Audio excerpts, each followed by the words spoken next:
Hey, this is Tom Calvin. Thanks for tuning in to Tomorrow's Legends.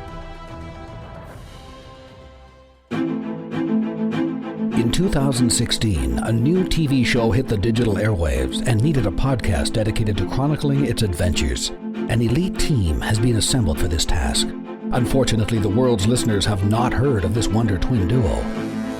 And although they may not be known now, in the future they will be referred to as Tomorrow's Legends.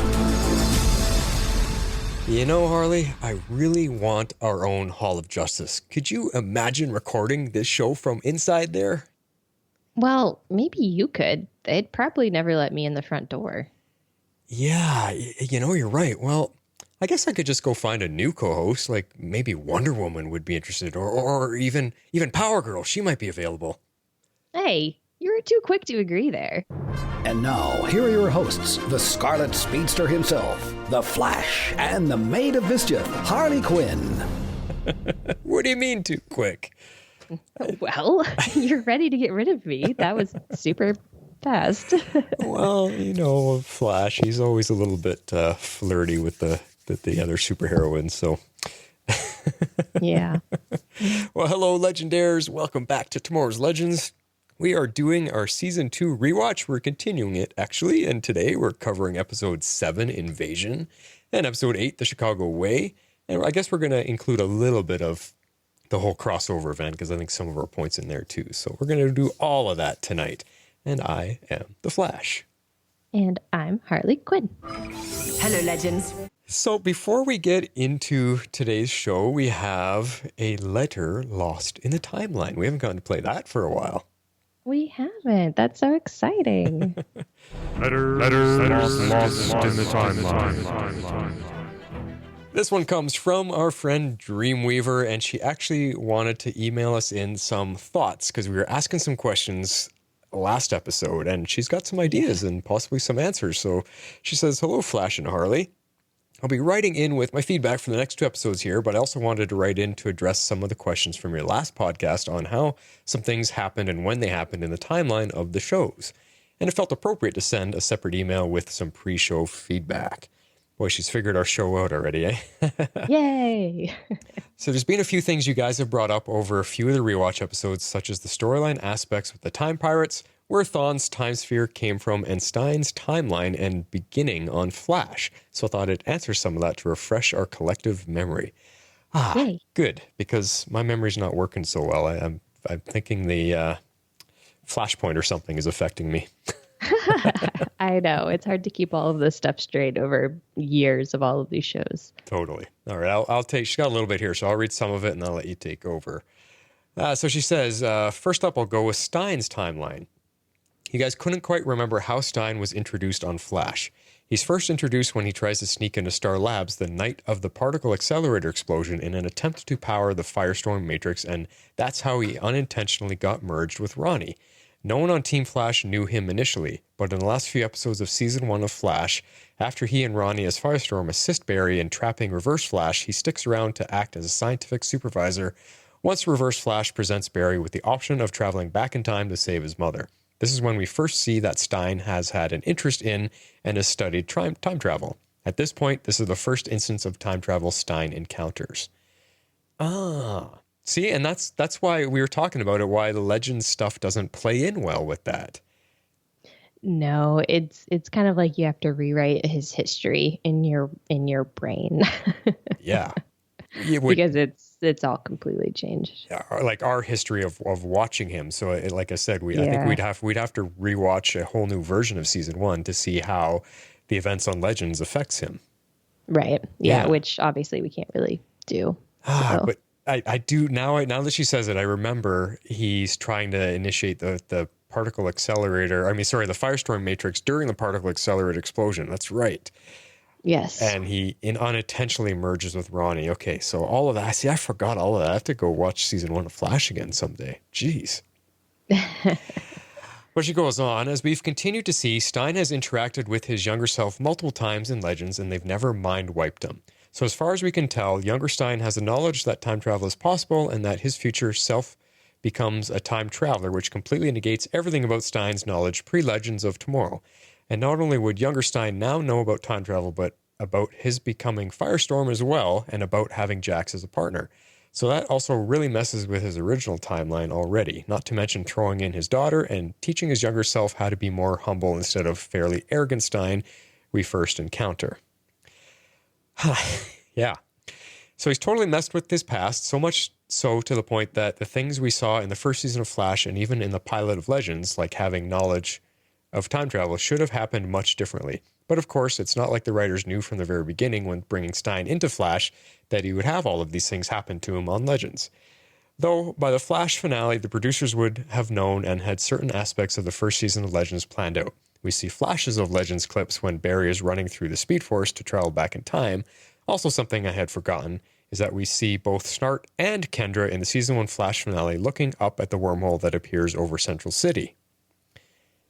Interesting. Yeah. Yeah, interesting.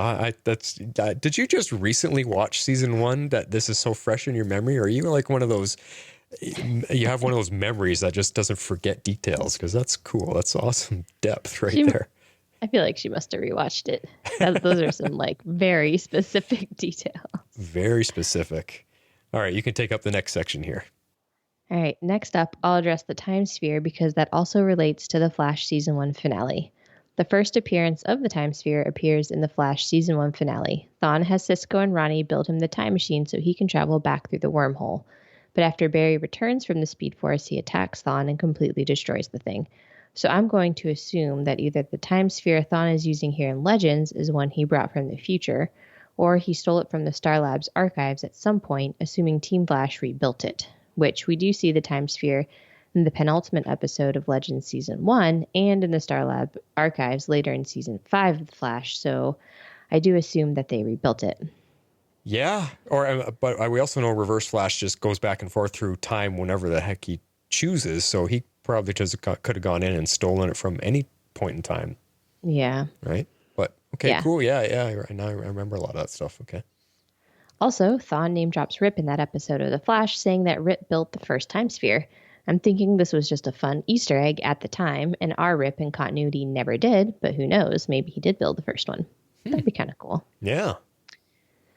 All right, and now about the Time Pirates. I know that Martin keeps mentioning how he remembers a scene with a bunch of other time ships and other AIs like Gideon and thinks it's coming up in Season 2, but I hate to break it to you that what you're remembering is from the penultimate episode of Season 1 of Legends. What?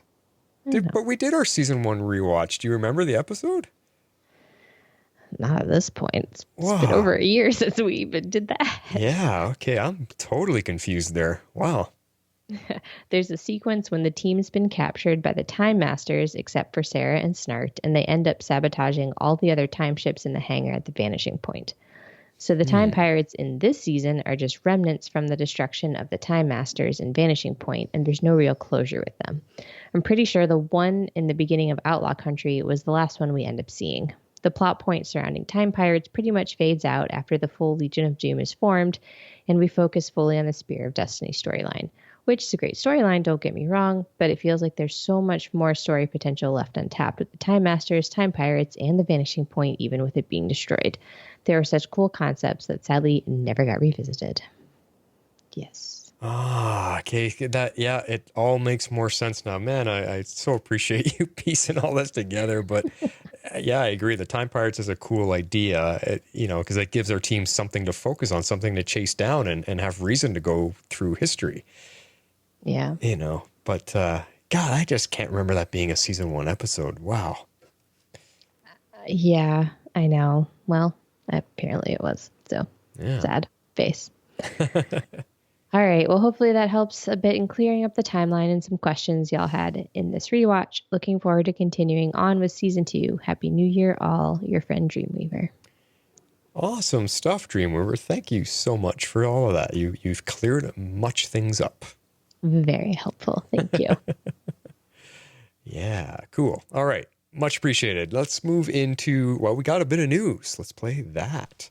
We interrupt this program to bring you a special report. So there is some casting news happening on Legends Season 6 that is coming up soon, and the actress's name is Aaliyah O'Brien. And she's a Canadian actress that's been tapped to play a recurring role in Season 6 named Kayla. who is a fearsome warrior with a high body count and low patience for human incompetence. So working with the Legends is going to test her and put her through her paces. She's known for roles on Ascension, Continuum, Rookie Blue, and Taken, plus many other minor parts on so many TV shows. If you look her up on IMDb, man, the list is long. She's a well-known actress, and you might recognize her face if you see her. She's just one of those actresses. Oh, I've seen her, I think. Yeah, that's very true. Although I just noticed that they definitely said human incompetence. So I'm wondering if she's an alien then? I wonder. Unless she's just one of the, she could be, or she's just a human that's just fed up with her own species of people being idiots. True. I feel like it was very interesting that they specifically said human incompetence. That's true. Yeah. And the fact that she's a fearsome warrior with a high body count. Mm-hmm. But it does say something about her working with the Legends. So yeah, I don't know. They find an alien ally, I would imagine. Maybe she's a different alien species than the one that kidnapped Sarah. So she's helping us humans fight against the same alien threat that's a threat to her. Yeah. And that's why she hates human incompetence, because she's tired of us screwing things up. She's not going to like the Legends. That'd be fun, though. It'd be really, really cool to have a new character on there, as long as we don't get overkill with character count. Yeah, I know. We've got a couple new ones coming. Mm-hmm. But season 6, they might be trying to go big and, before they go home. We'll have to see. We still don't know. We don't. Still don't know. Although, if you listen to our crossover episode during the holidays, there was agreement that this might not be our last season. The Legends might stick it out one more and go for 7. Yeah, that was a pretty popular theory. Yeah. So. The rest of the people were a little bit more positive than we were. Yeah, we were unsure. We're the ones covering the show, and we weren't sure, but we have positive hopes anyway. Yeah. Because if the show sticks around, then we get to stick around. I mean, we do got Stargirl, and I'm thinking Stargirl will be around for a little while. So. True. I think so too. Yeah. All right. Well, that is it for our news, and we just want to remind everybody. I know we're probably, after this rewatch is done, it'll be a couple months before Legends comes back, but we do still have our Patreon account out there for all of you that want to support the show. We appreciate our listeners that are already doing that. It just helps cover the costs of the show every month, because we got to pay for storage of the audio and all that stuff. So we much appreciate the help there. Thank you. If you'd like to support our podcast, you can do so at our Patreon page at www.patreon.com/tomorrowslegends. All right, let's get into this one. Let's talk about Invasion. It was a 3-episode crossover event, really, that the Supergirl one didn't really count in this one, if I recall. Yes, it did not. So it went Flash, Arrow, and Legends in that order. Yes. Yeah, right. It did. And they each, you could tell, I mean, they weren't like, except for the Arrow, well, none of them were really like, quote, like standalone episodes, I guess, but they did bring in more of the cast for each episode, and they had a little bit more of the season's like current issues that were worked into the crossover better. Per show, yeah. Yeah, like per show. So I like that in the very first in the Flash episode, you just kind of get some of our core cast going in, mostly characters that were either originally Flash or originally Arrow characters, aside from Jax kind of coming over, and they leave Nate and Amaya to watch the ship. So I thought that was a funny way to sort of slim that cast down until we see them again in the Legends episode. Yeah. We had Sarah, Ray, and Mick, and I guess a little bit of Jax and Stein, not as much, but Sarah, Ray, and Mick were definitely the major 3 for the Flash and Arrow episode. But it is neat. I mean, like you said, that the Arrow, the Flash episode was predominantly Flash characters, which carried Flash storylines, and then Arrow carried Arrow storylines. And when we got to the Legends one, there was a Legends throughput with Stein and his daughter and that kind of stuff. But what I found, I was watching this, I was surprised. Like, even for the Flash episode, it wasn't, the Flash characters didn't get the center of everything. There were quite a lot of it was around Oliver and Supergirl, and then yeah, and then when the Arrow episode came on, there was a lot of Flash stuff happening. A lot of, I mean, the Arrow one was a bit strange because it was Arrow's. I think this was Arrow's 100th episode, so they kind of split the episode in half. Half of it was Oliver dealing with, some. I'm being trapped in the mind control device on the spaceship. It was a lot of Oliver visiting his past, which is really neat. But then the other half of the episode was the crossover stuff, and that's when we saw the other characters kind of take over. Yeah. It was an interesting blending of the two things, and I think this crossover, while it had its faults, I think one of the better things they did was to work in the current storylines for each of the seasons, and then further them going forward. So yeah. Yeah, and I think we had that somewhere in the notes here. We were talking about. I think we did too, but it just sort of came up. So yeah, well, it's just the way that each show kind of carried a storyline. This is one of the only crossovers where they did that, where the crossover itself actually carried through. The show's main storylines came into the crossover, but when the crossover was done, the main show's storylines kept the crossover relevant to the story. Whereas before, they kind of just forgot that we even had a crossover. Yeah, and sometimes we had, I don't know, it just didn't feel as integrated. So I thought they did a pretty good job with this crossover from that standpoint. Yeah, no, I think it's a good point, and it carried through, like we said, where, I think after this, the other crossovers, they're barely even mentioned at all ever after this one, and to me that's lazy writing. I mean, it's a major event that all the shows experience, so it should continue through their stories going forward. But I don't know. I guess it's too much work for the writers. It's just easier to forget about it and use the excuse of it being a one-off event. I don't know, but to me, when you bring this many shows together and this many characters, I think if you want really fluid and amazing writing, then you continue it and you make it flesh out through all of the shows, and it keeps all of them connected more. But I think the writers just like, we're not going to bother. Yeah. I mean, I'm sure it's a lot of work to try and keep it all going, but it does work well when they do. What do they get paid for? Come on, do it. I know. So what I liked in the beginning here, which I totally forgot, so it was another pleasant surprise, was the Hall of Justice. Yes. That was fun. I mean, it's such a neat thing to see. I love seeing it because it's got the Star Labs logo on it, but we all know the shape of the building. Like, come on, it's the Hall of Justice from the cartoons. Yes. And I just wish that they had built it up inside. I remember complaining about this during the seasons that followed, that they never ever went back to it and they never used it for anything. And like, really, you're going to introduce it and then just leave it there? And it was just left there as an empty warehouse. They should have built it up in size, used it as their main headquarters for all the teams to come use or visit, and just make it a major, like the center of a wheel, basically, and all the spokes are connected to it. They should have. There's so much potential there. The Hall of Justice, come on. I know. Well, I mean, it does eventually come back, but it takes them several years. It does, yeah. Oh, well. It was fun. It was really fun to see again, but I just wish they did more with it.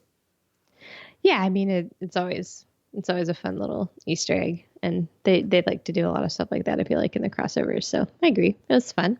Yeah. I thought this was kind of funny. This whole like plot point. So they have Ray's new Atom suit, which has been fabricated by Gideon very conveniently so that he can have it within like a short moment's notice to go to the crossover and be relevant. And then I also love that like he brings Barry and the entire Flash audience that may not be watching Legends up to speed on where Captain Cold is and what exactly happened to him. So I thought that was it was kind of funny. It wasn't funny because it was like a really serious subject and like a really dramatic kind of scene, and it was well acted, but at the same time it was just kind of like, and you're just doing this to bring everybody up to speed. Only the cold-hearted Harley would see it like that, of course. Everyone else is crying and she's laughing. Yeah, exactly. No, but it was good. It was good scenes, so I liked that. Yeah, I remember the scene, and I remember the emotions behind it, because at that point in time, we're all watching Arrow, Flash, and Legends, and we're all very heavily invested in what had happened. And, like Snart and Heatwave were big characters on Flash, and then we fell in love with them on Legends. So, neat to see this again. I remember how it affected Barry, and yeah, I remember back then that surprising us, like, wow, oh yeah, him and Barry, they kind of worked things out a little bit, because Barry called him a hero and called him a legend, and he was really looking forward to seeing him, and like they had, because you remember on the Flash, there was those scenes where they would go meet up with each other in the bar and just sit at a table and have a conversation, and Snart would set him straight on a few things, and Flash would try to set him to the good side or down a lighter path, and it was good. They had a really good chemistry, those two characters, and Gotcha. so it was neat to see Barry, hopeful to see him, and then be really upset that he's no longer with us. Yeah, I can understand that. But yeah, it was good. Good scenes. I liked it. Yeah. Now, I had a question. Was this the full payoff for the message from Future Barry? Or does that have more meaning somewhere down the line? I don't know if we get more. I mean, here we get the full message is played for Barry. And the message is basically warning everybody to not trust Barry, because he went back in time and changed everything. And that's what the message is all about. And they all kind of do have a reaction to it this episode, because he wants to keep it secret. And then Cisco forces him to tell everybody. And everyone's like, yeah, maybe we shouldn't trust you. You just stay here while we go fight. And I can't remember if more comes of it after that. I don't know. Yeah, I don't remember either. It just seemed like there should have been something a little bit more to it, but maybe not. I mean, I do remember that message was specifically for this crossover, and maybe I'm just reading more into it than it needs to be. But yeah, because they all know about Flashpoint now, and they were all pissed with him when they first heard that he changed their lives. But then by the end of it, they're all like, "Oh, you're still a good guy," and whatever. So I don't know if it goes any farther. Probably not. Not sure. Although it does come around full circle eventually when Diggle does get his daughter back. That's true. Many seasons later, right? So yeah, Oliver corrects it. That's true. Yeah, he corrected a few things, I guess. Anyways, this is the crossover where we get introduced to Lily. Yay! Yeah, and right at Stein's front door. It was. I mean, we knew it was coming. We knew she was coming. But after watching this, I remember how much we liked her. Lily was instantly likable, and I think we'll talk about this a couple of times. It's just a shame they never used her more. But right off, as soon as she opens the door and says, "Hey, Dad," and you see the look on Stein's face. I mean, imagine the surprise for him when he's thinking he was cheating on Clarissa, and all along it's just that he has a daughter now. I mean, imagine what that does to you on the inside. But it was such a good moment, and like, oh, Lily, like instantly, you're like, I like this girl. She's awesome. We need more of her. I know, yeah, and we get more of her in the crossover, which is great, but we don't get as much of her as I would have liked in Legends later in their later seasons. But well. No. Now, what's this next point you have here? Because I'm like, huh? What are you? I don't know what you're exactly referring to. So explain it, and then I'll have a response. This was more just me remembering the Dominators episode, and I was like, okay, up until this point, the Legends wasn't really that bad. The show, wasn't really that bad. Like, and then I remembered like the part that I didn't like about it at all. And this is the point where the team just gets like totally whammied by like the Dominator tech. So it's like they're all like going to the warehouse or whatever, and then they all get mind controlled except for Oliver and Flash. You had to stay behind or whatever. Right, the mind control. Okay. And so they all end up fighting each other or go. Okay. And I just remember not enjoying that, which I don't know. I was just like, oh, this is why I didn't like this episode that much. I remember now.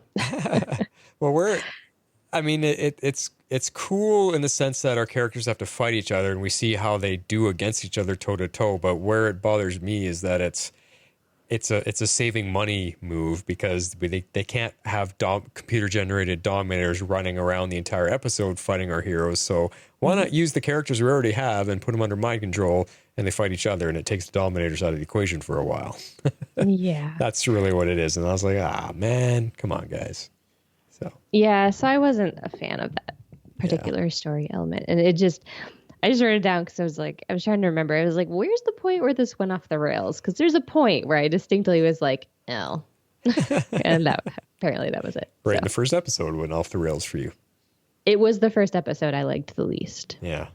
of the whole crossover. Well, and if you think about the other thing, I mean, if Supergirl is mind controlled, she should have wiped the ground with them. Yes. You know, and that's where I found like that it a little bit funny is they didn't use her to her full potential. She could have dealt with all of them on her own, and she could have kicked her own heroes' butts on her own, because they show it in the practice scene in the warehouse when she's just floating in the sky and nobody could do anything to her. Okay, well, let's see her really do some damage and hurt them and make our team pay some consequences here. That would have made it more dire feeling, I think. It would have. Yeah. Well, yeah, I distinctly remember that being a complaint of how little they used Supergirl, because they kind of do sideline her. Well, Oliver sidelines her, and that was a real. They use Oliver as the excuse, but yeah, and didn't they did piss you off watching it this time around? Because I remember being angry about it the first time, but even this time, I'm like, what? Come on! What? He has absolutely no reason at all, and the writing for him. Oh, I just don't trust you. You know, I got a lot of things going on right now, and I don't know you, so I don't trust you, and that's out of my control. I'm like, what? That's actually a really pathetic excuse. I agree. It felt weak. I didn't like that either. Yeah. I was like, oh, I'd forgotten about this scene. I was like, oh, that's because I don't like this scene. Yeah. I do not agree with this. I don't like this. And Oliver's our favorite. It made him look like an idiot there, and I didn't like that. I didn't appreciate that at all, because Oliver's the hero here, not Flash. Oliver is the leader. Yeah. Makes him look petty. Yeah. So it's just dumb. What I did like, though, was when the new logo came in for the crossover. It had our words Legends across the screen, and then you saw all the heroes' symbols popping in behind it. I'm like, oh, that looks really cool. I like that. Yeah, the logos are always really well done. I do like those. Yeah, it was fun. Now, okay, this is another random question as it's occurring to me. And I guess we kind of do, but like Nate's suit, I don't remember this helmet like at all. Does he wear this helmet ever again in any other episode? And also, follow-up question. Oh, what's your follow-up question? Why does he even need a helmet? He turns to steel. That part I can answer first. I remember the helmet. I don't know if he ever uses it again after that, because, well, if you look at it, it does look a little bit goofy. Looks really goofy. Like the suit is cool. The helmet, not so much. It's because everything's protected. Like his ears and everything are protected. Like it's cool. Yes, his superhero suit, finally. Now he can actually look like a hero, and that's all cool. But it does look a little goofy. But to answer your question about the helmet, why does he need it? I think it's there to protect him when he's not steeled up, because he doesn't steel up all the time. So sometimes he's in regular human form, and if he happens to get hit from behind or from the side or doesn't see it coming, at least he's got some protection on. I'll give you that. That's my first point. That the other point is that I bet you they have some type of communications device in there, because Ray did make the suit after all. So I bet you he's got some type of, he doesn't have to tap anything on his wrist. He can just talk, and the helmet relays the information. Yeah. That's a good point. Mm-hmm. Yeah. No, well, I'll go with you there. I didn't remember the helmet. That's why I was like, does he ever wear this again? Exactly. I just did not remember that as a costume choice for him.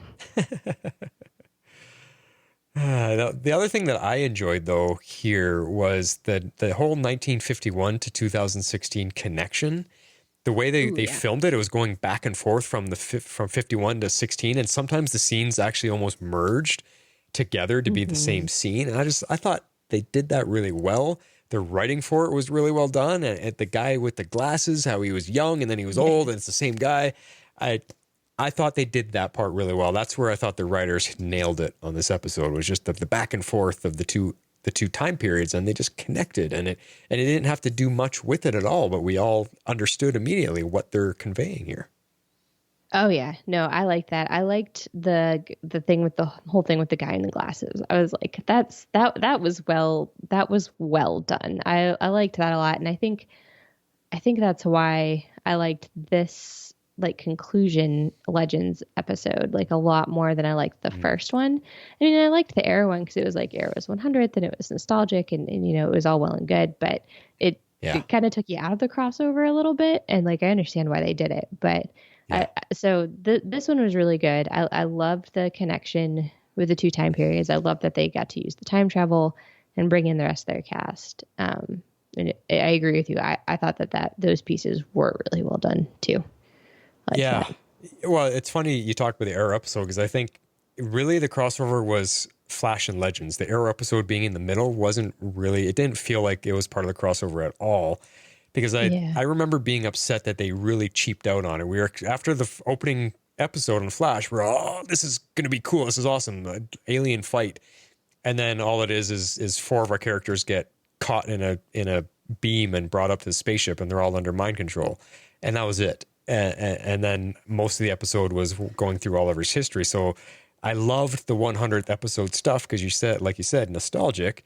I love seeing the Oliver and Laurel Lance relationship again because I enjoyed that from the very beginning when Arrow first started, and seeing his mom, and they even brought his dad back, and and then young Thea. I mean, all of that stuff was great, and I agree with you. It took you right out of the crossover.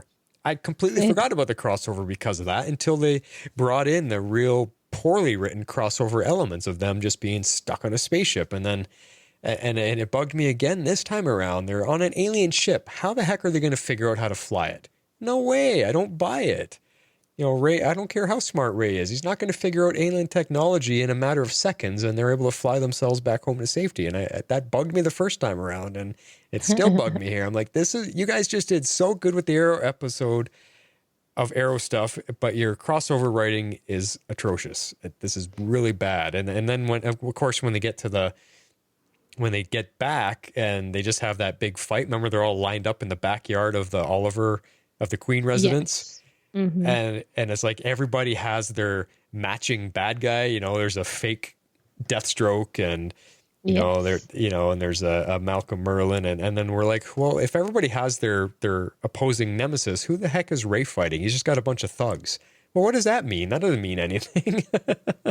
Yeah, unless they were supposed to be the muggers that killed his fiance. That was the only connection I got out of that. Yeah, and that's what we thought. But if you looked at them, they were all dressed like Merlin's henchmen. They were the same henchmen that he showed up with before. And so it's like, I don't know. I just found the crossover stuff really poorly done, and the Arrow 100th episode stuff really well done. And so it made it feel like it wasn't part of the crossover fully, and then you get to the Legend episode, you're like, oh yeah, the crossover, okay, let's go, more alien stuff. yeah So I thought the third act, if you will, kind of brought it home. It was a lot stronger. I liked the time travel elements to it. I thought that kind of brought it back for sure. Now the one thing I did squeal about again in this episode, and this was maybe the Flash episode, I think, but that when they were confronting the guy with glasses, or maybe it was the last episode, and he was telling Flash, it's all your fault. Like, you started this because of Flashpoint, and you need to give yourself up. And then they end up fighting them. I love that shot that that Oliver does. When he shoots the arrow underneath the car, he skips it off the concrete and up into the guy's leg. Oh, that was the cool Oliver stuff that I miss seeing. It was brutal too. I was like, oh, ouch. Right through the calf. But to skip an arrow off the ground and still make the shot, it was cool. I just squealed over that. That was my arrow nerdy side coming out. Nice, very nice. Yeah. Well, we talked about the integrated storylines in the shows. I think that's where this came up in the notes here. We talked about that. So let's move on. Did you enjoy Felicity and Cisco this time around? Because I still had fun with the two of them. Watching them nerd out together was fun. I was to say, I had fun when they were together, and I forgot that they got to come and save the day. So I thought that was pretty cool.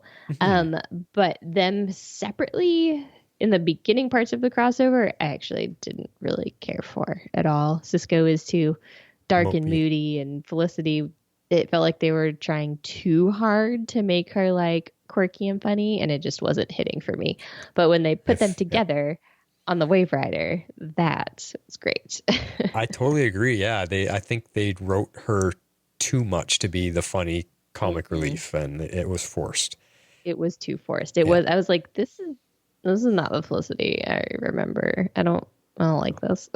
Unless she's just so excited to be part of the team up that, she can't contain herself. Maybe that's what it was, but I guess. Yeah. But her and Cisco on the Waverider just completely nerding off each other. And it was fun. They really played off each other well. And that was fun. Yeah. This episode, all the stuff with Lily just reminded me of like all the missed opportunities, and I wish that we had gotten to see more of her. I mean, it's not too late; they still could bring her back if they had wanted to. I don't think they will. It's not like they killed her, but I really enjoyed the scenes with her and Stein and them getting to like bond for the first time. I love that Caitlin was kind of just like, "Is there a reason you're being really cold to your daughter?" And he's like, "Because I didn't have one." And she's like, "Oh, okay, well that changes everything." Because clearly she's always known him with a daughter. Yeah. So there's a little bit of your Flash history, right? But, yeah, exactly. But I was surprised how kind of cruel he was. He was a little bit mean to her, or at least mean about her when talking to Caitlin, and like, she doesn't exist. I don't like it. He was treating her like an aberration, and strange. But Lily, just the actress is just irresistibly cute, and she just wins you over immediately. It's they could have done so much more with her and given Stein something really in depth to sink into, and I think that's what they're trying to do for Mick now with his daughter. Yeah. Which is good. I like that storyline too. So maybe they can do that one a little bit more justice. Maybe. Now, I mean, overall, I think the crossover was pretty fun. I think the finish of it was definitely fun for the most part.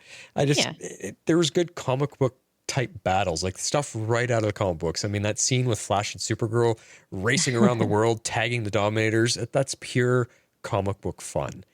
Just completely unrealistic and right out of believably, but for superheroes, that's right up a superhero alley. It's perfect. Exactly. You take the two fastest characters there is, and they got to tag all the Dominators. I love it. That to me was just fun, and I really enjoyed it. And me always keeping an eye on the fight choreography. There was some times it was pretty bad in this entire crossover. Like really, especially the Supergirl, they really struggle with choreographing her fight moves and the way she moves around, and it looks really phony a lot of times. And it's whereas to oppose that, Nate, they really did a good job with Nate. Every time he steeled up and the way he ran and fought and moved, it was good, and I enjoyed it. It's and Flash too. I mean, they mess up Flash a lot with his fight choreography and the way he moves around. It's like, the speeds that he moves, things would happen differently. And you don't have to go super slow motion to show us what he's doing. Just make it happen really fast, and it'd be more exhilarating, I think. We don't need... I don't know. Sometimes I like the Flash time stuff. Sometimes, but not all the time. But, they were hit and miss. They were 50-50 with the fight stuff for this crossover. So, but I have to tell you that when we got to the ending, the very, very ending of this with Oliver and Barry, I remember just gushing about it when it initially happened, and watching it here again, I still loved that ending with them hanging out, having a drink together as friends. Like, and it grounds the shows for me by just giving this very human element and a sense that these guys are buddies, and that there's more to the relationships that happens off the screen than we see in a show time frame. That these guys are friends, that they do communicate, that they, because to us it's like, they only see each other every couple of years. No, they talk, they hang out. It just gave me that real grounding sense that, there's more going on with the relationships than what we get to see. Yeah, no, I think they did a good job, especially the two of them. They had some good scenes there, and him and Sarah had a pretty good scene too that I liked. Yeah. So yeah, exactly. So just good ending, good way to wrap up a crossovers with Barry and Oliver. They're the ones who kind of kicked off the whole Arrowverse together. So Yeah, for sure. No, it was a good ending. I liked it. All right, well, let's get to our quotes of the week for the Legends, I guess, the Legends version of or Legends episode, I should say. Yes. Shape out an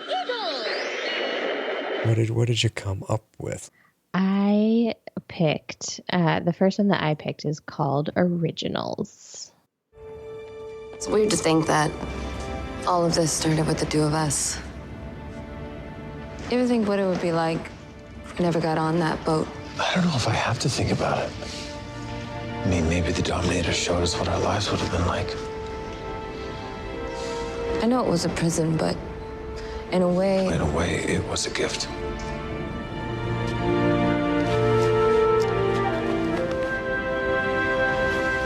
stay out of trouble. Yeah.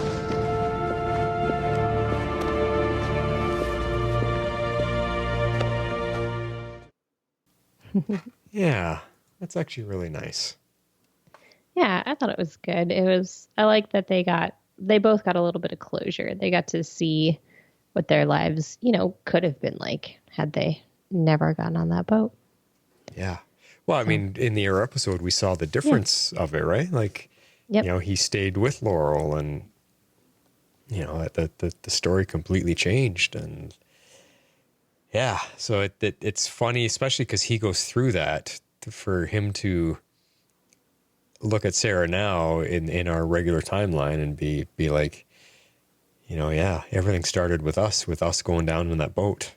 That's crazy. I can't imagine. And we know the Arrow story. I mean, those first two seasons of Arrow were all around the island and, him surviving the boat and all that stuff. It really brings back the history that they have gone through.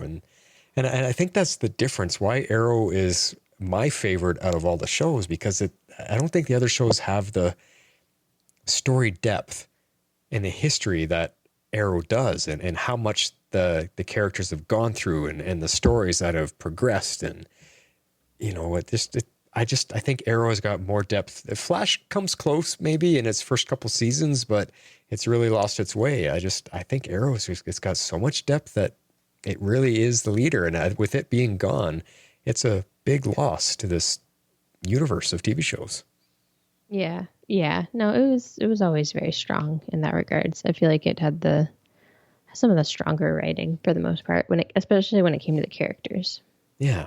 Yeah. I mean, there was elements that it failed on and, things that it had issues with, but just overall, I think it just, and we saw that in its closing season, in its finale season, when he's running around getting to wrap up all his relationships. That's when the history gets sunk in. You're like, oh my God, we have gone through so much with this character. Yeah. And so I don't know. We'll have to see if the other shows are able to do that when they come to an end. Yeah. Well, we'll just have to see. So my favorite clip from this Legends episode, it's funny. You went for serious and I went for funny. That is funny. This time. So this one I am calling complimentary. Celebrating July 4th early? Ray made it for me. You look like a star-spangled idiot. When Mick had the humor, like the good lines. Yeah, that was funny. Fun stuff. All right, let's move on to our next episode, which was episode 8, called The Chicago Way. Yay. Yeah. Well, this one was fun. I think I remembered enjoying this one the first time through. Yeah, I did too. And finally, here's Merlin. He showed up.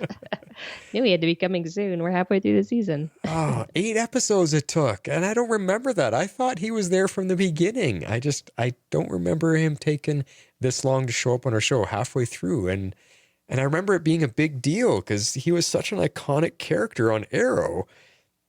And just seeing him makes me want to go through Arrow again and reconnect with that whole story. Yeah. And I remember him showing up here on Legends. Like, he didn't go to Flash. He didn't go to Supergirl. He went to Legends. And that was a big deal back then.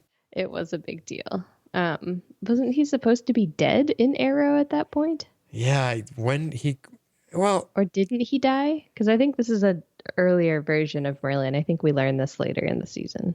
No, I don't think he's dead yet because he dies in is it season 5 or season 6 when we're dealing with Prometheus? I'm thinking of Damien Dark. He's dead. Damien Dark dies in season, was it 4? 4 Yeah. of Arrow. Merlin doesn't die until the Prometheus season when Prometheus blows up the entire island.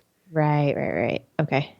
That's when we see, yeah. So yeah, at this point in time, Merlin is fully alive. So yeah. Oh man. Yeah. Because when this originally happened, I mean, we weren't expecting him at all. I mean, now we're expecting him because we knew what we were getting. Yeah. And so I was like, where is he? But there he is. So there he is. I loved that. No, loved that in the beginning. Neat to see him again. And I mean, the three of them, what a great cast of villains to put together. It's just crazy. Yeah.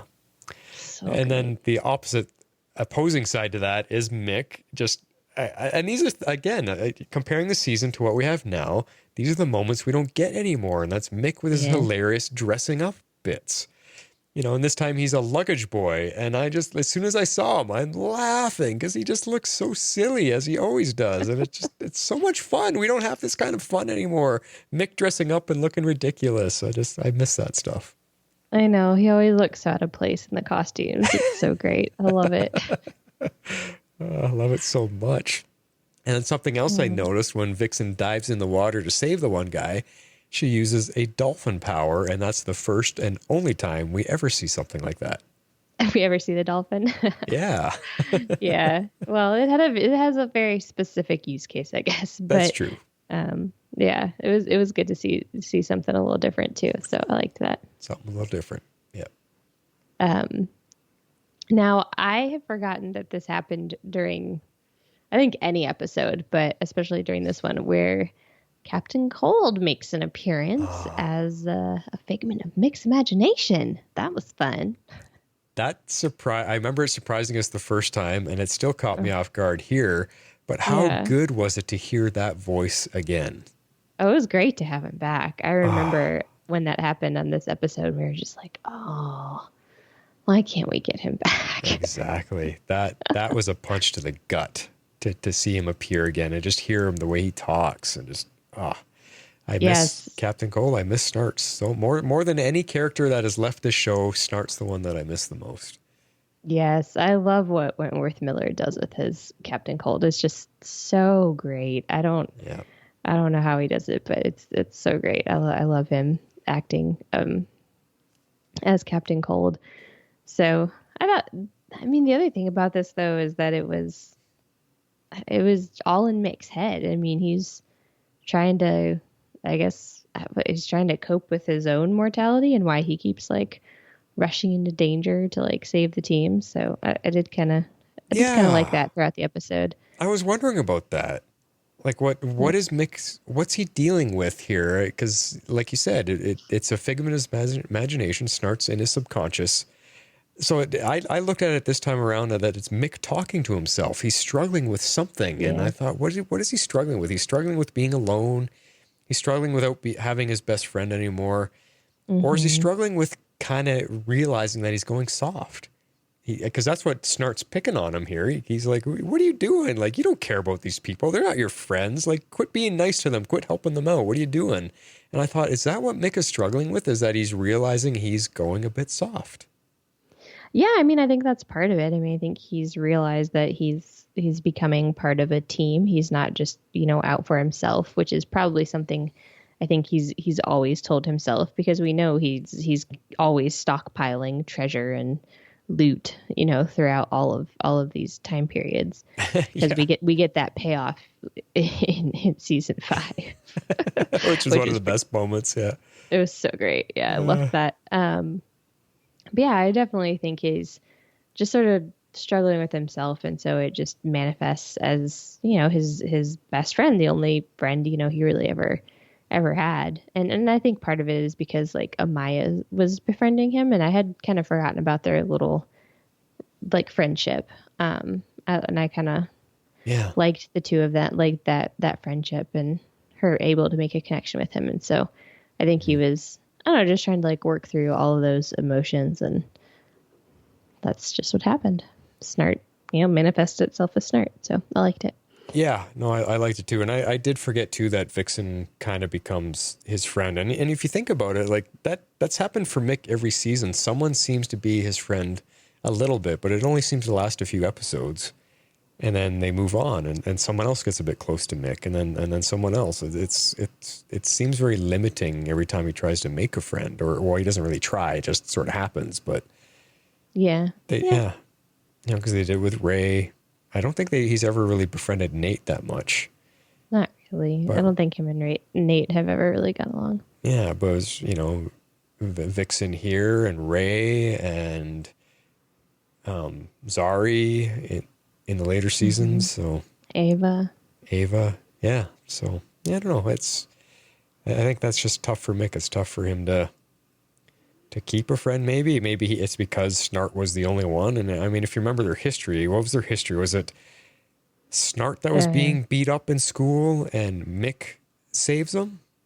I don't remember. I think it was in Juvie. Juvie, yeah. But it was Snart being beat, or was it Mick that was getting outnumbered and Snart stepped in? I can't remember which. I don't remember which way it went, but one of them helped the other when they were getting outnumbered in a fight, and since that moment they were best buds. Yeah. Yeah. Pretty much. Cool. No, it's good history. Those two guys together were just it's amazing stuff. Yeah, no, they're definitely good. Good together. Man, I mean, speaking of all of that, there were just, as I was watching this, there were just so many more twists and turns in this story than I had remembered. Like, just when you kind of think you're going one way, then you realize, you know, like, not surprisingly, Thawne or Dark has been pulling the strings the whole time. And so then it kind of got to go another way and go another way and go another way until you, like, finally get to the ending that you really, like, couldn't have predicted, I don't think. I didn't find this episode to be at all predictable. But even the second time around, when I kind of knew what was happening, I didn't remember all of the twists and turns. Well, it wasn't predictable for me because I don't remember any of it. I was watching this as each scene played out. Then I started remembering, oh yeah, I kept having those feelings. Oh yeah, oh this part. But I couldn't remember it until it actually happened on the screen. Yeah, it was good. It was a fun rewatch. I mean, I didn't take like copious notes because I kind of was getting, you know, caught up in the story. So we're going to kind of move through this one a little bit fast. But another thing that I noticed on this episode at various points, and this is definitely starts in season 2 and only kind of continues, but they've definitely given up on influencing history, like where they kind of like appear in their costumes and be like superheroes and like do some damage. Oh yeah. So I know that was something like Rip to no end tried to get them to stop doing in season 1 and it just never really worked out. But now they've just like, they don't even like pretend most of the time. Like some of the time they do, but then the rest of the time they don't really. They like here they just showed up in full garb just on the docks. Here we are. We're going to stop you. Yeah, and he's just like, wow, is everyone celebrating Halloween? Like, yeah. A costume party? What's going on? Yeah, and then, I mean, that's how they cheaply wrote out of it. But I think this starts becoming more and more of a thing that they just don't care. It seems to be the moment they're in trouble, the moment they can't handle a situation, they suit up and they don't think about it. They just go. Exactly. Yeah. So. Yeah. Oh, well. I guess they do kind of get away from that in later seasons because they get away from the costumes altogether. The superhero ones. Yeah, exactly. And the time travel and the saving history. Yeah, there's it all goes hand in hand, I guess. Yeah. But the one scene that I did really enjoy was when Mick actually took charge. I think that was my favorite part of the episode because they tried 3 or 4 different attempts at the mission and they kept failing. And Mick's sitting there in the captain's chair and he's finally like, all right, we're going to do it my way, the criminal way. Listen to me. That's true. Yeah. That was definitely fun. The Mick voice just about did me in there. Holy cow, I had to mute myself. My throat was not ready for the Mick voice. I think your Mick voice did me in too. But I thought it was so much fun just to see Mick take charge and lead the team on a mission and it be successful. Again, Mick, so much more fun, more important in earlier seasons. He did a lot more than I remember. Are we sounding like broken records on that yet? because yes, we keep are saying it up every episode. But, that's the purpose of this rewatch is what's different. I know. Oh, man. Now, I sort of alluded to this a minute ago, but I enjoyed the Legion of the Doom. They are not calling themselves that yet, but we know that's what they're going to become. They clearly have the upper hand, which I made for the great storytelling. Like I said, that was less predictable. And I like it when you have really good villains that appear to be winning and have outsmarted your heroes. And I don't feel like we have as many good villains like that anymore. And I think these three are really what make this season, especially the back half of it. Yeah. I mean, we kind of knew that coming into this season. That's probably that was our prediction as to what really made the season so good. And I also think it's a lot because of Reverse Flash, because the Legends can't handle a villain like that. They basically had a villain per episode kind of thing. They never really had. Well, I guess Savage was a full season villain, but he came in and came out and wasn't really the type. I think Reverse Flash, the one I'm trying to say, was a threat they've never faced before. Yeah. And that really made things serious for this show and serious for our team, because our Legends were still at this point a bit of a goofball group that haven't figured things out yet. And when you bring in someone like Reverse Flash, which is the greatest villain of all in the entire Arrowverse, our team isn't ready for it yet. They can't handle it. And that's what made the season tick along so much better. And, and then when they get the Spirit Destiny, I mean, that's scary. Can you imagine Eobard running through time as he pleases and being able to rewrite destiny? Like, that's scary. I can't think of a worse fate to possibly have happened than that. Reverse Flash with the Spirit Destiny. Are you kidding me? Yeah, no, I completely agree. There were higher stakes this season in general. Higher stakes. That's the trick. And it was believable. So. Yeah. I know there's that episode coming where they're on a battlefield somewhere and there's like 1,000 Reverse Flashes all ripping around doing something. And I can't remember how they get past that. But when you get to that point, you're like, oh my God, they're in trouble. I think that's the finale. Is it the finale? Okay, yeah. I'm pretty sure. It's crazy. Yeah. Yeah. Interesting. All right. So now this was interesting. So did you notice this episode that Nate and Ray had kind of like a rivalry going on instead of like a friendship? So it was a little weird. They kind of someone alluded to, I think it was Sarah. She's like, "You don't have any siblings, do you?" Yeah, she says that to someone. So that that they were kind of, fighting like siblings usually do. They're just, I don't know, jealous of each other, I guess. So I thought that was interesting. I hadn't remembered that they had as many conflicts as they did this season.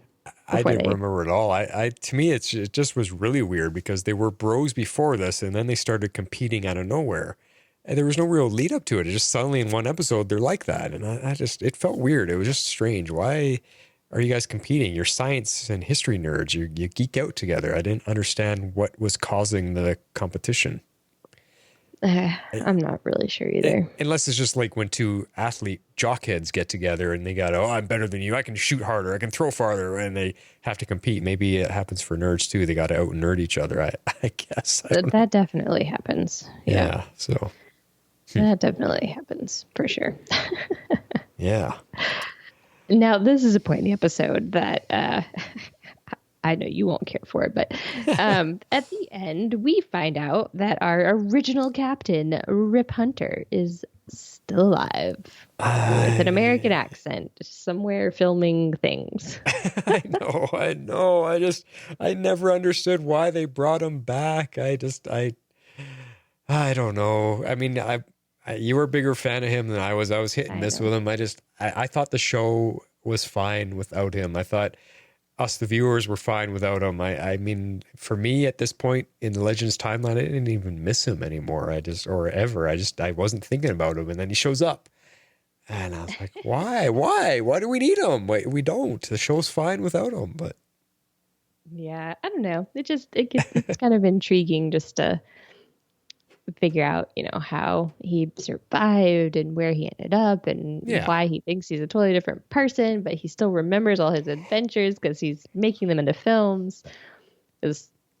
It gets to, if I recall, it gets to be kind of funny. I think that's the next episode. It gives us an answer as to what happened to him when the ship got hit by a nuke, because he time scattered everybody and not himself. So that it answers that. And I do remember, I know we do end up really enjoying him as a bad guy for a few episodes. Yes. So at least we have that to look forward to. And maybe I'll have a second fresh take on it this time around. We'll see. We'll see. All right. Well, how about favorite quotes for this episode? Shape out an eagle. I have something called Far Worse. Here it is. Gideon pulled the Chicago Chronicle, October 24th, 1931. Ah, yes. The day Al Capone originally went down for tax evasion. Only in this version of history, he becomes something far worse than a criminal. He becomes a politician. It just made me laugh. It seemed appropriate. It did. You went for funny that time. So I did. What did you go for? I love Gideon's snarkiness. That was always my favorite. I hope they make her a big part of this new season. Yeah, I know. Yeah. I like her too. I went for, I think mine's funny as well. I called it, what did I call it? Second Chances. No, maybe this is serious. This is Sarah talking to Merlin. The reason I was saying I thought it was funny because I remember all the quotes when I was going through this episode. I remembered all the quotes that I chose the first time. And I went back and looked and I was like, oh yeah. When Sarah was giving Nate and Ray heck in the cargo bay and then they were mocking her behind her back and then she comes back in and just snaps her fingers at them. Like a mother controlling their bratty kids. It was funny. Yeah. And then Nate calling Mick a beautiful genius, and he responds with, "It's about time someone noticed." Or wait a second, "It's about time someone noticed." And then Nate asking Gideon why she hasn't helped Mick with his brain damage, and she says, "Well, who says I haven't?" I mean, this whole episode had some really, really good quoting moments, and I loved it. But I ended up going with the serious one here, and this is when Sarah and Stein were tied up, and Merlin comes in to talk to Sarah, and she has a bit of a speech for him, and this is the one that I picked. Why is it so important? What does it matter? I'm giving you and your sister a chance to live normal lives, to go back, maybe go to college, meet a nice boy or a girl, and settle down. No, thank you. I was never meant for those things. And I know that now. And besides, you can't just go back and change things like that. What? Why not? Because time is sacred. And it can't be changed to suit any one person's desire without harming the lives of countless others. But you wouldn't remember any of this, would you? You would be blissfully unaware of time travel, of loss, of heartbreak. You'd be happy. And isn't that what matters most in the end? Hey, Malcolm. I'll take a nightmare that's real over a dream that's a lie.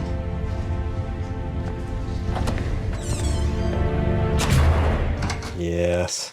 Sarah her accepting her fate that Laurel's gone, basically. Mm-hmm. And she was also trying to teach Stein a lesson at the same time. I know, yeah. That was a good line. It was. So, yeah, I had to laugh, though, because, in this show, Sarah likes the ladies and Malcolm likes the ladies. But in real life, the actor who plays Malcolm likes the boys. Mm-hmm. And Katie likes the girls. And it's just funny when you listen to him, the way he's like, go find yourself a boy or a girl. And just the way he said it so snooty to her. It's like, funny. It's so funny. In real life, you're totally for it. But in your character on the show, you're just, and in the timeline too, the 1950s, you're just like, or a girl. I had to laugh. All right. It is time to get to feedback.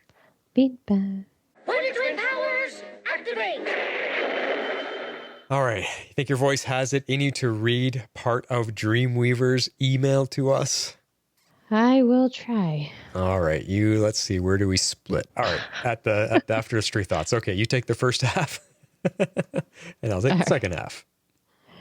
All right. Hello, Flash, Harley, and Legendaires. I hope everyone had a good holiday season and Happy New Year to all. That means we're slowly getting closer to new episodes of some of our superhero shows and new TV in general. But for now, I'm glad to be back at the rewatch. Let's dive in. All right, episode 7 plus the other 2, Invasion. I'll try to temper myself here with thoughts on the whole crossover since it was 3 episodes worth. Try to stick with just Legends thoughts, but no promises. You know what? I'm just going to say sorry in advance to whichever of you gets to read this section. Thank you. Because I already know I'm going to break that promise. Oh, goody. That's okay. First and foremost, can you feel the nostalgia and excitement? The first appearance of the Hall of Justice, Justice Star Labs hangar. They finally got the round table in Crisis, but it feels like we're running out of time to seeing it fully transform into the Hall of Justice. So come on, Legends or Flash, just do a little time travel to the future and let us see a fully operational Hall of Justice. We got the Flash Museum, we have a version of the Watchtower. We should get the Hall of Justice in all its glory. Like I said earlier, yes. Diggle's continuous comments about all the weird stuff is just my favorite. His gag of gagging after Barry super speeds him anywhere never gets old. I just so badly want to see him trying to navigate being a Green Lantern and that new level of weirdness for the first time. I mean, can you just imagine his reaction when he accidentally creates something with the ring for the first time, or when a suit just manifests itself out of nowhere, or when he starts flying or gets summoned by the Guardians for the first time? There is not enough Dramamine in the world to last him all the way to Oa. Oa, yeah, that's where Oa. That's where the lanterns are from. Yep. Gotcha. I laugh. I know. I can't. Every single time. It's the actor that plays Diggle, David Ramsey. He is so good at playing the bit when he's sick or nauseated. It's just he's funny. It is funny. Oh no, I forgot. This is how Barry found out about Snart's death. So sad. It's okay, Barry. We're all still feeling it too. Also, Barry, ouch. I'm feeling secondhand embarrassment trying to watch you figure out what to do as team leader. Are we supposed to pretend that we don't know, that we don't hear him? Shh, Sarah? No, of course we don't hear Oliver not so subtly giving Barry instructions. And 2056, Barry's message. I know I've said this before, but I think this reveal and how it actually ended up tying into the crossover was a bit disappointing in my mind. It felt just like a MacGuffin to get Barry to admit to everyone about Flashpoint. Yeah.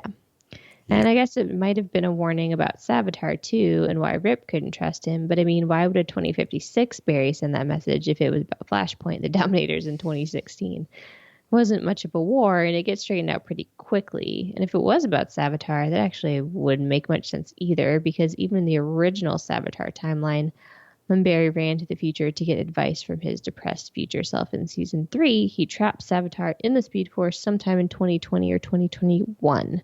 So that doesn't seem to apply either.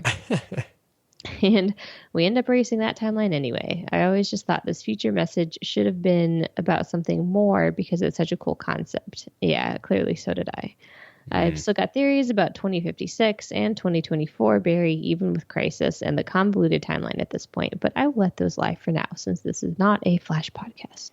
Ooh, send those to me, Dreamweaver. I'm kind of curious because I do want to watch the first 3 seasons of Flash again eventually. They're the best, and it's just lost its way since then, but I'd love to get back into that stuff. That'd be cool.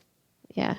Now that I'm on the subject of Flashpoint, though, it was interesting to see the Legends take a dig at Barry about his selfish and careless time travel. They've been trying to fix the timeline for the last 8 months, and a large theme with their season 2 thus far has been about fighting their own temptations with altering the timeline for their benefit, and then boom, here's Barry revealing that he changed everyone's lives. I'd be mad at Barry, too. For his own benefit. Save my mom. Yeah.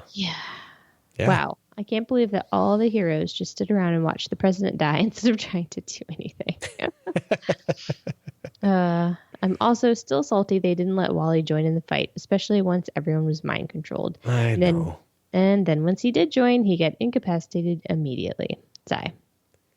But we did get a nice set piece once Oliver is in the tunnels trying to get Wally to safety, and all the mind-controlled Arrow characters are on his tail. Sarah and Oliver had a very nicely backlit, silhouetted fight. Yeah, it was cool, and I agree with you. I don't know why they even include Wally if they're just going to make him and Iris have a whiny brother-sister scene together. It was annoying. It's just, I was so mad at Iris. I'm like, really? just because you don't have superpowers and need to stay away from it doesn't mean he let him in. He's awesome. Let's get him in there. We got two speedsters. It would only help. Yeah. Right. Poor Mick. He just can't catch a break from jokes about his intellect and mind. And poor Sarah. She was the first one to get abducted here, too. She does not have good luck with aliens. I didn't even realize that. That's true. That's funny. On to the Arrow episode. I did and still do love this episode. It was honestly such a creative way to deal with a 100th falling smack in the middle of an alien invasion crossover. It still more or less felt like an Arrow episode. It was great to see characters that have since passed or left the show. Love seeing the Queen Mansion again. Did you see that bathroom? I want that bathroom. Yeah. Holy. I know. While still being mostly within the plot of the overall crossover, too. I'm also a sucker for alternate reality, dream worlds, people entering thoughts kind of stuff. So I fell hook, line, and sinker when this episode first aired. Mm-hmm. Yeah, that Queen Mansion. Something about that thing. Man, I could live in that house. It's a very cool house. That not only the bathroom, look at their bedrooms and everything. Like, geez. Yeah.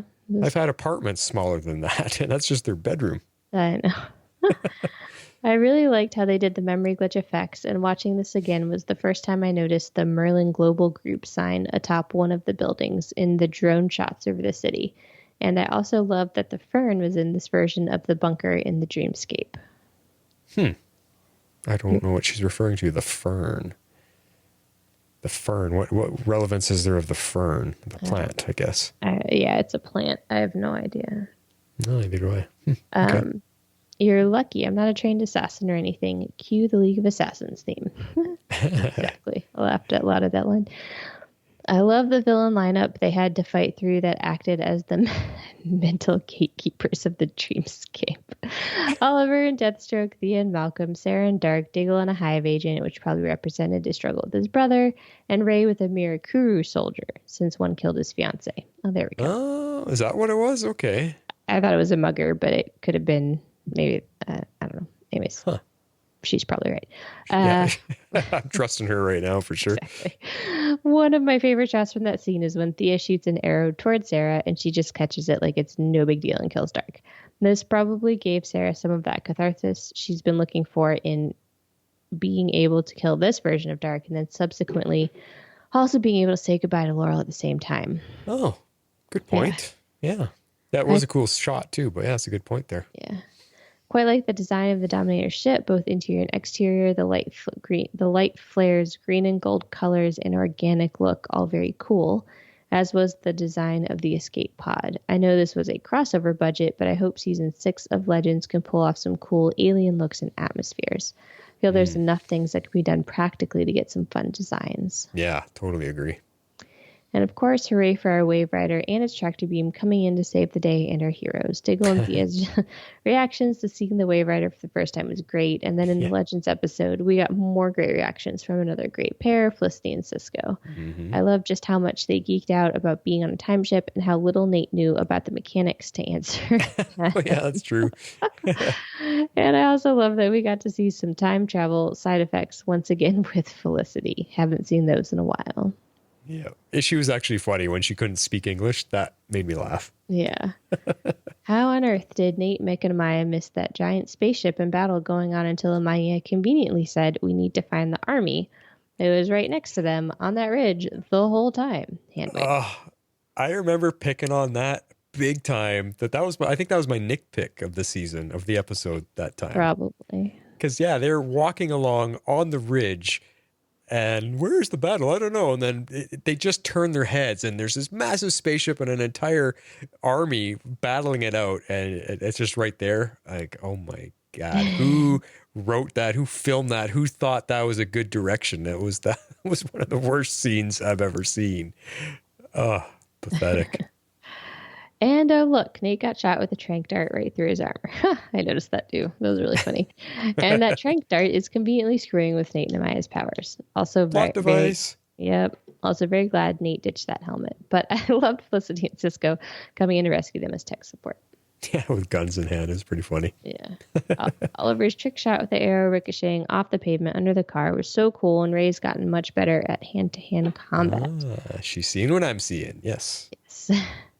Trying to do the math on Agent Smith. Let's say he's 25 years old in 1951. I can't see him being any younger in that type of a position. And he says that they've had a truce with the Dominators for 65 years, which would put him at 90 years old here in 2016, which would have put him in his early 60s in that episode with Young Ray and the Baby Dominator, which was set in 1988. Yet it was the same young actor that played him in that episode.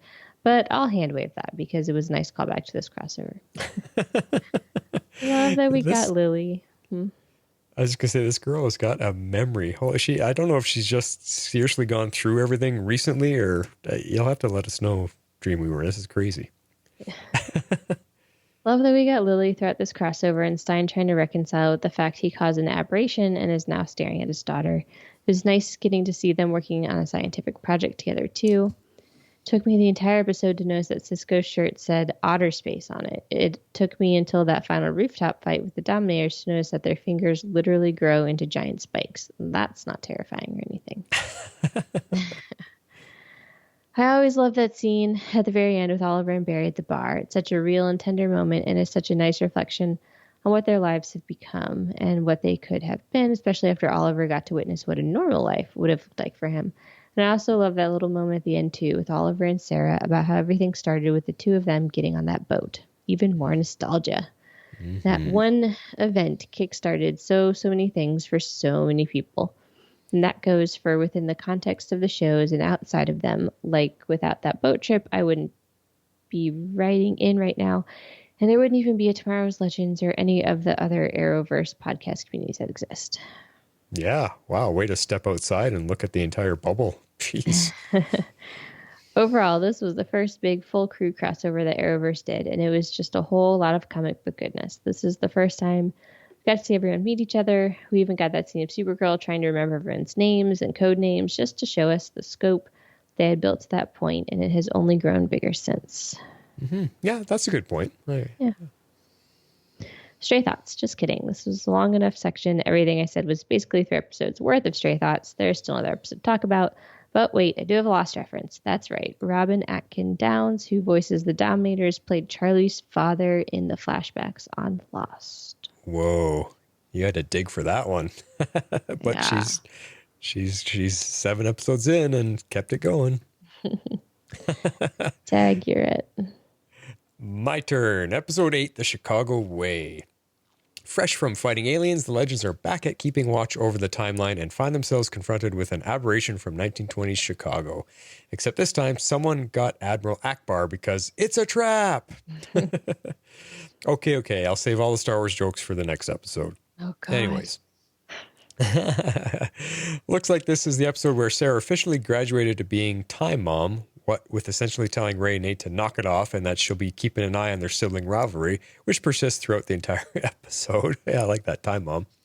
Also, once again, it's a good thing they've got a historian on the team. Otherwise, they were more or less relegating all of their knowledge of Al Capone and that time period to what Ray remembers from the Untouchables, which apparently isn't much since he lets Ness go with the corrupted police officers. And this was the first episode we get with Mick hallucinating Snart. Even if the appearances were brief, wasn't it nice to see Snart again? Wasn't it nice to see Wentworth Miller again? Yes. Yeah. Yes. It was fun to see Mick take charge on the rescue mission, realizing they wouldn't get anywhere unless they started to think like criminals. I had to laugh when he considered leaving Ray and Nate behind because he says they would just get in the way, and they were standing right there. That was pretty funny. That was very funny. And Mick's plan works, even if it was what the Legion wanted. I wonder how Stein was feeling each time Sarah unintentionally said something that would have just laid on the guilt about keeping Lily's secret when she was talking to Malcolm when they were being held hostage, especially when she said that she had a good teacher. Yep, slapping him in the face with that. You could practically see it in his eyes how much it was tearing him up inside. But then it comes full circle in such a sweet way with Sarah trading the amulet for Stein's safety and feeling that protecting her family, the Legends, and that includes Stein's family, is more important than protecting history. She may not be able to save her sister, but she can make it her mission to protect the Legends. Yeah, that was cool. And the scenes between Sarah and Malcolm this episode were also great. First, he tries to tempt her with the opportunity to erase the last 9 years so she never gets on the gambit, and the subsequent dominoes of loss and pain never topple. But Sarah's come a long way in just a few episodes with this temptation and promptly declines with the great line, "I'll take a nightmare that's real over a dream that's a lie." And since the Dominators put the Arrow crew into a hallucination that's just that, a dream that's a lie, Sarah has already seen what life would be without the Gambit, so this line is not only epic, a culmination of the growth she's had as the new captain and in realizing she can't manipulate time for her own singular benefit, but also a direct reference to that moment in the crossover. Nice, writers. Nice.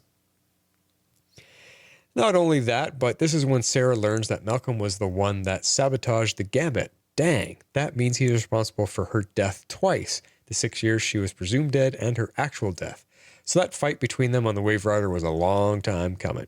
Her going all ninja and dropping down from the ceiling was a neat intro into that fight as well. Yeah, that's crazy when you think about it, how much Malcolm actually did to her, and yet there's times during Arrow where he's trusted. He actually helps the team out, and they're okay with that. So it's, crazy stuff. Ray's little clue aside was funny when Jax runs in saying, Stein's going to kill Sarah in the library, and he answers it with the rope or the candlestick. Yeah, that was funny. But the tension of the library scene with Sarah and Stein, even with knowing what happens, still holds up. It's one big, oh no, what's going to happen? After the next one, Jax discovers Thawne speeding around on the surveillance cameras, especially once Nate enters and Thawne grabs Sarah's arm as she's trying to leave. Like, oh crap, Thawne could have ripped them through easily. Ripped through them so easily. Good thing that Rip had speedster weapons on board that Jax knew about, and ironic that Thawne was the one that invented those weapons in the future in the first place.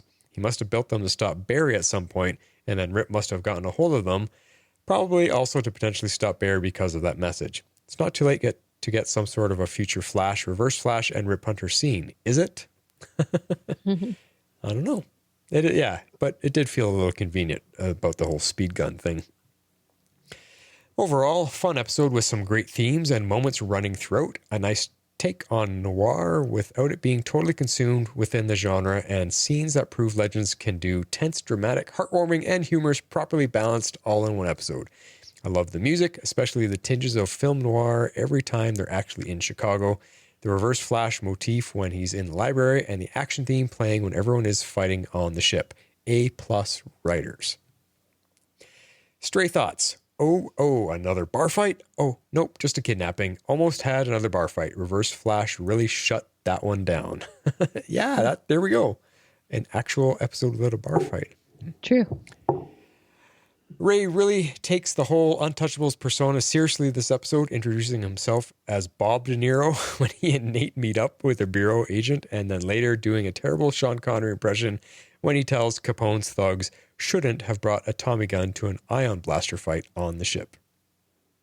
Also, in regards to a different gangster movie that shares a title with Al Capone's infamous nickname, I can't believe Jax didn't get to say hello to my little friend when Shrunken Ray was on his shoulder before punching Thrawn. Man, that would have been priceless. If Ray and Nate were bickering brothers in this episode, then so were Dark and Merlin. They kept throwing digs at each other and were trying to outdo the other. Does that make Thawne a reluctant time dad? I never even saw it like that. All right, I think that's finally it. Looking forward to the next 2 episodes next week. Until next time, here's to not being normal and to a life that's full. Your friend, Dreamweaver. And big breath. And scene. Awesome stuff, Dreamweaver. I really want to know how you have such a good memory of all of this stuff. It's crazy, the things you're reminding us of. Yes. Crazy stuff. But good writing. Good stuff. And next up, we have a voicemail from our friend Carrie Johnson. And let me just cue that up. Here he is. Hey, Flash and Harley. It's Carrie coming to you with some voicemail feedback for Invasion in the Chicago Way. First thing I want to say is I hope you guys had a fantastic Christmas and a happy New Year. So let's get into this. Let's start with the bad medicine bitter pill first. And that's Invasion. Obviously, these crossovers serve a purpose. It's nice to see all of our characters interacting with each other and that sort of thing. And like I said, it serves a purpose. But if you're following these crossovers to sort of keep up with any sort of storylines that are happening in Legends, or you're just interested in our Legends characters, it's sort of a letdown because, let's be honest, basically they bring in the Legends sort of as an afterthought. These crossovers usually are about someone else's story, someone else's journey. In this case, it was about Barry, which most, if not all of the crossovers sort of seem to center around. And this one is sort of a kind of a disaster because it's like season 3 of The Flash, and they're dealing with this whole Flashpoint fallout, and Cisco and Barry aren't seeing eye to eye, and they're all emo with each other, and it just sort of dragged down that first hour of the crossover. And then, of course, you had the second hour of the crossover, which I thought was the best. Obviously, with the focus on Arrow in their 100th episode, it's sort of like a Oliver Queen, This Is Your Life, which is pretty cool. If you've got to stick a 100th episode into a crossover, that's probably the best way that you can do it. And then, of course, they had to have the Legends come in for the third hour of the crossover and have Nate on the Waverider saving the day, which is cool. Probably the best thing as far as being following the Legend storyline in the crossover was just the moments that Stein got to have with Caitlin, and obviously his daughter as well. I mean, those moments were really cool. And to be honest, those are really the only moments that I paid a whole lot of attention to. Because I'll be honest, I watched this, and as soon as I finished watching Invasion, I could not tell you what the purpose or what the goal of the Dominators really was. It was just sort of like, hey, we're some aliens from outer space, and we have evil intentions, and we've come in here, and we're going to basically kill everyone. I mean, it's been done to death. It is what it is.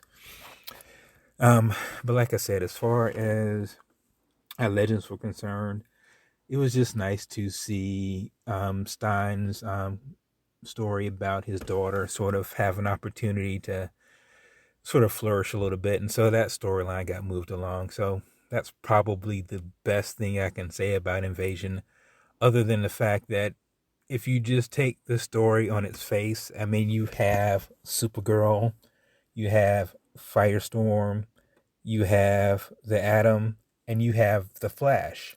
I mean, those are pretty powerful DC characters. They should be able to head off an invasion by themselves, but whatever. Just bring everybody else in because it's a crossover. You do what you do. So that is the bitter pill of my voicemail feedback. So let's get to the sweet, sweet, sweetness that was the Chicago way. Obviously, the best thing about this episode, and one of the better things about this season 2 rewatch altogether, is obviously how incredibly charismatic and how dynamic and just basically how competent our villains are. I mean, when they're on screen, I mean, you want to see what they're going to do and how they're going to do it and why they're doing it. I mean, Eobard Thawne is, I would say, has been the best Arrowverse villain of all time. I'm pretty sure there might be some people who might say Slade, but I'm going to go with Reverse Flash, hands down. And then obviously you throw in Damian, and then obviously you have Merlin come in, walking out of the shadows. I mean, that's just cool. So yeah, the Chicago way started out great. I mean, you got time travel going to the Roaring 20s. With the look and feel of that. And I have to give credit to the show because, again, we're talking about time travel, and they have sets or they have scenes that have you feeling like you're in the 20s. The outfits, the cars, just the whole look of it. I mean, you're a time travel show. Make it look like a time travel show, and they have done that this season. And another thing that I've liked about Chicago Way in particular, and just this whole season, is, and again, I mean, these are episodes that we've all watched before, but it's been some time, so some of the things, some of the plot points some of the things that are happening continue to be a surprise. So the mystery of what's going on, why the Legion of Doom is going to the places that they're going to, why they're taking the artifacts that they're taking, and how they're sort of playing our heroes on a string. I mean, it's really cool to watch. It's cool to see. And it's just a 180-degree change from season one and the season-long arc of Vandal Savage. I mean, that just goes without saying. I guess the other thing that I wanted to point out, and one of the things I really appreciated from the Chicago Way, was that obviously I know everyone's not a Leonard Snart fan, but it is really nice to see Wentworth Miller back on the show, being duplicitous, evil Snart. And of course, the question is whether it's someone real or whether it's Mick Rory's imagination, or drunken hallucination. And truth of the matter is, I think we pretty much know how this turns out, but at least encapsulated in the episode, it's sort of a real question mark. It's a real mystery, and I like the way that they've captured that in this episode. The other thing that I like was the moments that Mick gets to spend with Amaya and the connection that they've made. They are two of the sort of outsiders to a degree on the Waverider, and it's nice to see that they've had an opportunity to make the connection that they have. And again, it's just sort of like really cool to see Snart come in there and sort of play on that, because he knows Mick so well that he knows that digging at that scab or picking on him about that is how he can sort of get inside of his head. And again, it goes back to this whole thing of we've got proper villains with decent motivations, and they're competent and they know what they're doing. So it's just really nice to see. The last thing I wanted to talk about in the episode was that I really appreciated when Sarah and Stein were kidnapped, that they had an opportunity to finally get this mystery out. Well, not mystery so much, but I guess it was the secret that Stein was keeping. And it just sort of always bugs me on a show when there's a trope about I'm keeping a secret from someone, and then you keep a secret from someone, and it generally leads to more problems than you would have if you just came out and said, this is what's happening, this is the situation, and just put it out there. So I'm glad that they finally have the opportunity for Stein to tell Sarah about Lily. And of course, how they deal with that is another story, but it's just nice to have that out in the open. Oh, and the very last thing that I wanted to mention about Chicago Way was the ending, of course, in the tease of Rip Hunter. Well, this iteration of Rip Hunter in whatever sort of way it is. But it just goes back to the point that I made earlier, that it just seems like so many things are coming together. So many things are sort of popping up almost out of left field, and it just seems so fresh and dynamic, and it's just really cool to see. So I'm having a great time with this season 2 rewatch, and I'm glad that you guys have sort of gone on this route with all of us. I don't necessarily have a rating, but let's just say I was less than whelmed with Invasion. And I was really thrilled and really happy with watching the Chicago Way. So I'm ready, obviously, for the next episodes, and I look forward to talking about it with you guys and hearing what you guys have to think and say about them, and what everyone else has to say about them as well. I'll see you guys. Take care. Great to hear from you, Carrie. You know what Carrie reminded me of? I can't believe we didn't open with this. This is our first episode back since the holidays and the New Year. Oh, yeah, it is. So we didn't say like happy legendary New Year to everybody. I guess we can say it now. Happy New Year, if you made it this far. Yeah, well, it is the 7th as we're recording, so yeah, it totally slipped my mind. I'm already back to work and back in the grind, so it's just like New Year's. What was that? That seems like a while ago already. I know. But excellent message, Carrie. couple things. I just wanted to address and I kind of feel what he was saying about the aliens, the Dominators, not really being much of a storyline and just felt kind of flat. Yep. But the only answer I have for that is the Dominators themselves did say why they're there, and they say because humans with their superpowers become a threat in the future, and they wanted to come back and stop that before it grew to be too much of a threat for the universe and the galaxy and whatever. Mm-hmm. And that was really their whole reason for being there. But I do agree with you that it didn't really go. This is a storyline I think that could have maybe gone all season long, really, instead of trying to crash it into a crossover event. But they needed to come up with something to get all the superheroes together. And if an alien invasion is really one thing, because, you know, other than doing something like Doomsday or something like that, there's not enough big bad villains that requires all of the shows to get together. So that's true. Yeah.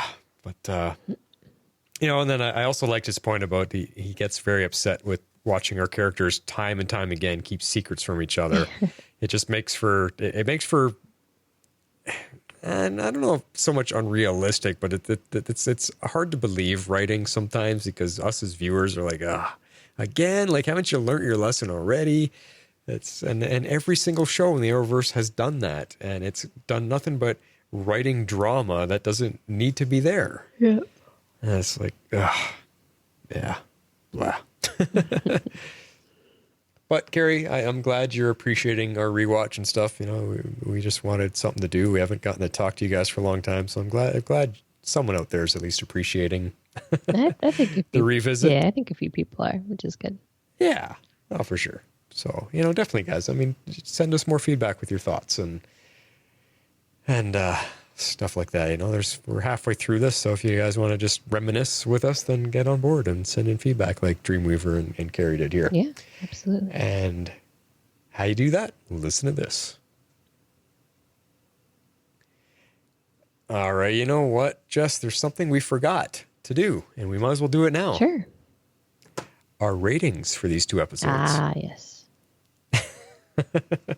What did you give the first one, the Invasion? So I guess the whole crossover Legends episode of Invasion. I was rating the crossover as a whole at 8 alien invasions. If I had to rate the Legends only part, I'd probably bump it up to an 8.5. Okay. I'm with you there. I'm giving it an 8 presidential heroes. I agree with you. The Legends episode was fine. It was just, as Dreamweaver put it, just good comic book fun all around. Yeah. That's what the last episode ended up being. I think it was the best of the 3. Yes. Which is cool for our Legends to get. But yeah, that was fun.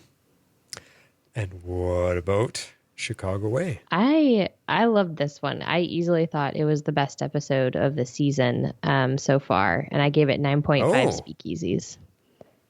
Wow. Best. Which one did I say was the best of the season so far? I don't know. I rated another one there's another one I rated a 9.5 as well. Right. So I guess technically it's tied. But I think it was the Samurai one I said is the best. Maybe. I believe. I can't remember, but cool. Okay. Yeah. Wow. 9.5. Yeah. I'm giving this one also an 8. And I'm giving it an 8 Mick Lines of genius. Very nice.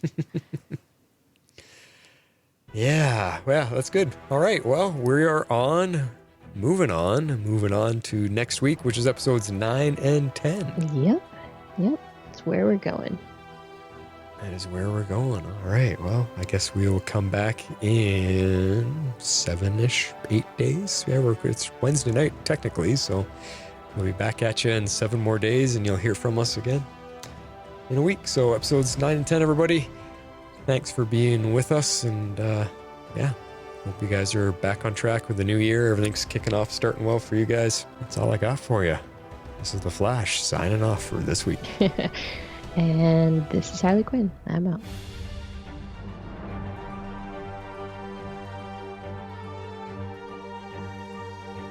Tomorrow's Legends is not affiliated with CBS, Warner Brothers, or the CW. We're a fan-made podcast for entertainment purposes only and are part of the Cybercast Network.